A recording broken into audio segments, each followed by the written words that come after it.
लेकर कभी नितिन गडकरी ने भी खोला था मोर्चा। 2009 में ईवीएम की विश्वसनीयता पर उठा दिए थे सवाल।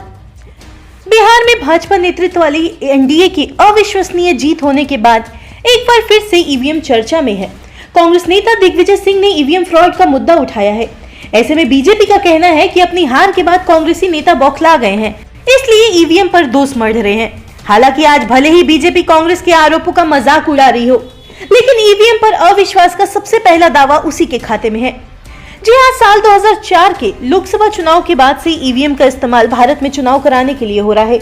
साल 2009 में जब भारतीय जनता पार्टी के नेतृत्व वाली गठबंधन को सत्ता नहीं मिली थी और कांग्रेस नीति यूपीए को बहुमत मिल गया था, तब भगवा पार्टी के वरिष्ठ नेता और मौजूद समय में परिवहन मंत्री नितिन गडकरी ने ही ईवीएम की विश्वसनीयता पर सवाल उठाए थे। बता दें, गडकरी ने तब कहा था कि हमें तब तक के लिए बैलेट पेपर से ही चुनाव कराने का फैसला लेना चाहिए जब तक कि आयोग यह सुनिश्चित नहीं करता कि ईवीएम पूरी तरह से सेफ है और उनसे कोई भी छेड़छाड़ नहीं की जा सकती है। यह पहला मौका था जब किसी राष्ट्रीय नेता और बड़े दल की ओर से ईवीएम पर सवाल खड़े किए गए थे।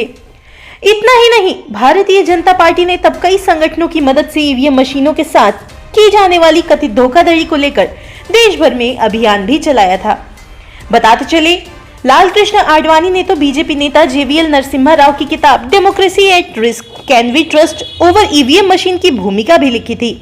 किताब में ईवीएम मशीन के खिलाफ कई सारे सवाल उठाए गए हैं। हालांकि सिर्फ बीजेपी ने ही ईवीएम मशीन की विश्वसनीयता पर सवाल नहीं उठाया है। अब कांग्रेस, आरजेडी, बीएसपी, टीएमसी और अब तो सपा भी इस जमात में शामिल हो गई है।